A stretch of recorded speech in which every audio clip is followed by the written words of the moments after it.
The triggermen didn't pick a swamp like Murkwater by accident. There's a secret plan taking shape in the swamp. To set the stage, they need a proper foothold, raised swamp shacks, a quiet little farm to feed the crew, and enough firepower to stare down a Mirelurk Queen. And I'll show you how to build it all step by step without any mods or glitches, just easy snapping that you can use on any platform. And as a bonus, these simple structures can be built in any settlement, not just Murkwater. And make sure you stick around for the tour at the end when the triggermen finally reveal what Murkwater is really being built for. When you first encounter Murkwater, the Mirelurk Queen spawns in the back of the settlement. And because she can respawn, building straight through the center of this swamp isn't the best plan. Instead, we'll leave the middle open and set our turrets to cover the swamp. So if she comes back, she'll walk into a trap, not our front porch. Our farm will go off to the side, stretching out over the edge of the swamp. It keeps the settlement fed without putting our farmers in the Queen's way. And with the plan in place, let's get started. We'll first build a small shack on the back right side of the settlement. There's just enough room to fit a small shack in this area. To start, I've cleared the trees from the back right side of the settlement. I'm placing 4 shack foundations with wood supports, with the front edges just touching the water line. Raise them just high enough that all 4 foundations clear as much of the vegetation as possible, but not so high that the supports look like they're floating. Also, make sure that the foundations are completely inside the settlement boundary, otherwise you won't be able to add walls. Here's an overview of my placement. Yours doesn't need to match this exactly. The key thing is that your foundations are inside the build area and roughly in this back right corner. I've also marked where the porch and doorways will go. Next, snap stairs of your choice to the first foundation on the right side. I'm using the back snap point on that foundation so that the stairs have better access to the porch. Now we'll start adding walls. I'm using barn walls for this shack and warehouse walls for the second shack, but you can use whichever fits your style. On the front, opposite the side with the stairs, snap a half wall across the front and one in the center perpendicular to the first. On the side, snap 2 full walls.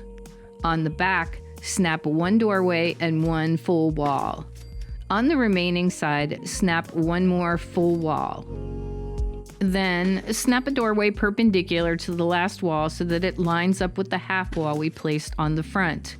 This will become the entrance that connects to the porch. Here's a look at the wall layout that we've built so far. Above the half walls on the front, add half windows from the warehouse section to give more light and a little bit of detail. Behind the back doorway, fill in any gaps with flooring or stairs, whichever fits your terrain best. I found that my settlers like to use this back door as their main way to get into the house, and this extra piece helps a lot with their pathing. Next, add sloped roof pieces across the top of the house, side to side, covering the main structure. Fill in any remaining open wall spaces with matching gable and half wall pieces.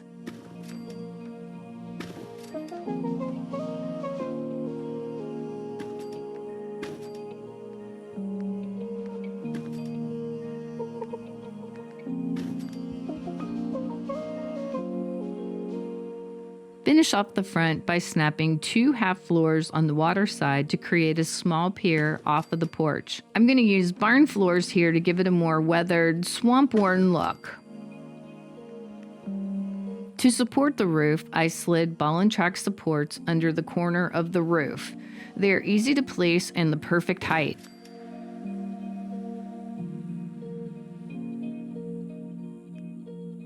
Finish the front by snapping barn wood supports around the front edge of the pier to provide adequate support. And here's the completed first shack.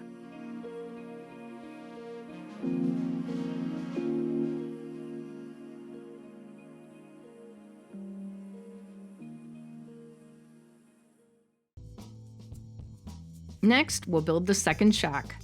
The land on the back left side of the settlement extends back fairly far. I'm going to take advantage of this by building the next shack in this area. Similar to the first shack, we'll build our base using 4 shack foundations with the wood supports. Using the settlement boundary as a guide, place the first foundation near the water edge and parallel to the boundary.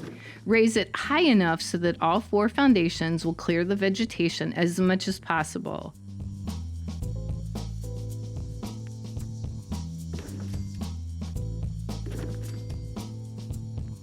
Snap stairs on the back left side of the foundations. Here's an overview of my placement. Yours doesn't need to match this exactly. The key thing is that your foundations are inside the build area. I've also marked where the porch and doorways will go. Since there is still plenty of land behind the foundations, I'm going to snap 2 extra foundations on the back to provide an outdoor living space. Now let's add the walls. Snap a doorway on the right front side and then a half wall to the left.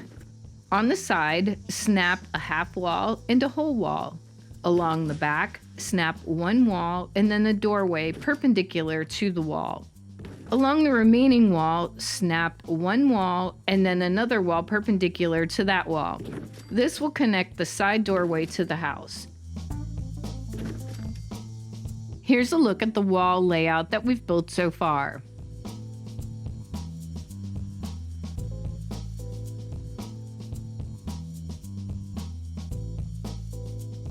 Add a little light to the interior by snapping half window walls above the half walls on the front corner. Snap on a roof sloping from front to back.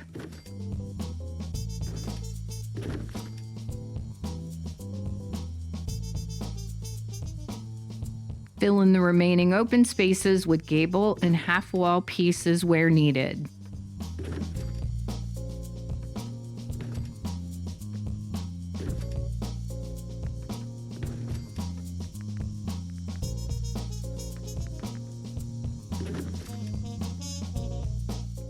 To support the roof, I slid ball and track supports under the corner of the roof.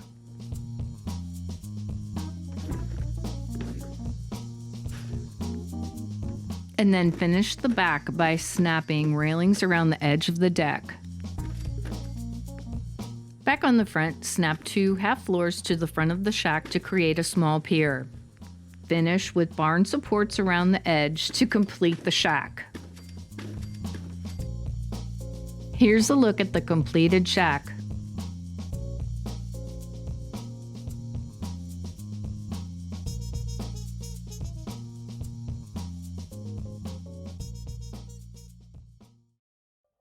Next, we'll build the farm.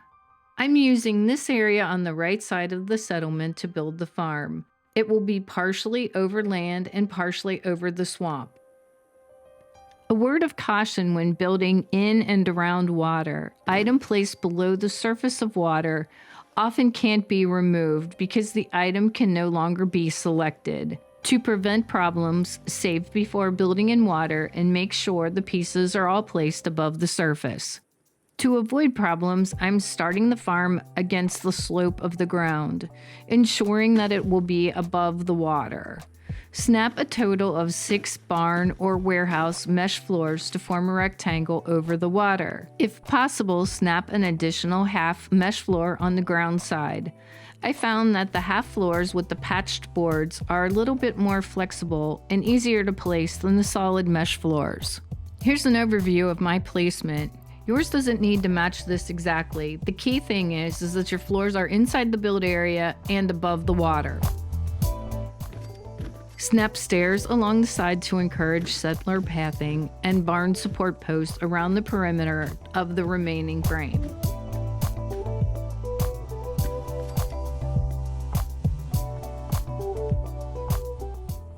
And finally, place garden plots from the Wasteland Workshop DLC on each of the mesh floors to finish the build.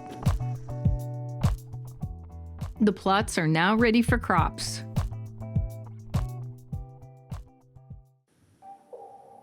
To defend the swamp, snap roof platforms from the barn or warehouse roof section to the top of each shack. finish by installing turrets to provide firepower to any swamp invaders.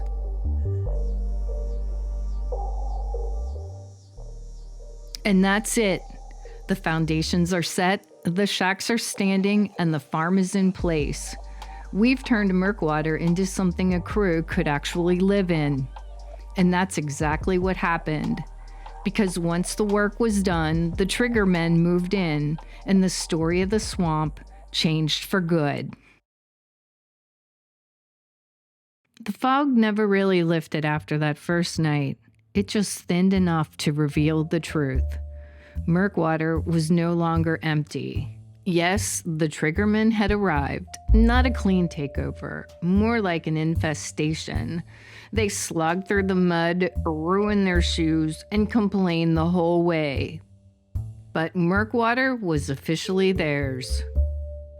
The first additions were practical, but poorly thought out. A small farm carved out of the swamp, run by city men who had never worked a field. Triggermen arguing over potatoes would have been funny if it weren't so unsettling. They weren't meant for this kind of work, and they knew it. The barracks told the rest of the story. Sleeping bags and mattresses on the floor, empty bottles everywhere. They didn't bring much, but they did manage to bring beer. The supply was running thin, and tempers followed close behind. This wasn't how the Triggermen operated back in the city. They were used to dim bars, brick alleys, and orders that made sense. Some whispered about Good Neighbor, about how things changed when Hancock took over. Others mentioned Skinny Malone and how his crew fell apart, how the survivors scattered. This group didn't scatter, they regrouped, and somehow ended up here. Every few days, supplies arrived. Food, ammo, cigarettes, enough to keep them going, but never enough to make them comfortable. The deliveries all went to the bus at the edge of the swamp. That's where the boss lived. Big Jim. No one knew where he came from, only that he carried a pipe wrench with his name carved into the metal, a weapon that didn't need to be used often to make a point. Big Jim took the old school bus for himself. While the crew slept in damp bunks, he had dry bedding, real furniture, and a steady supply line. It was a constant reminder of who was in charge. But he still hadn't explained the plan. The men waited, they drank, they complained, and every night the same questions circled the camp like the fog itself. Why Murkwater? Pieces finally surfaced in slurred conversations after too many drinks. The swamp wasn't hiding them, it was positioning them. The goal wasn't comfort, it was production. Big Jim wanted an ammo plant. A black market hub for anyone willing to pay for ammo. No questions asked. And beyond that, a route east, through the swamp, straight to the coast. A supply line that no one else was crazy enough to use. And as the fog rolls in for another night, the crew keeps waiting. Waiting for orders. Waiting for purpose. Waiting to find out whether Big Jim is a visionary or just another boss with more ambition than sense. And somewhere beneath it all, Murkwater keeps growing. Next time, the real work begins. Make sure you catch the next episode, where we'll rebuild the ruined house and turn Murkwater into a fully working ammo factory. If you missed the first episode in this series, you can watch it here. Thanks so much for watching, and I'll see you next time.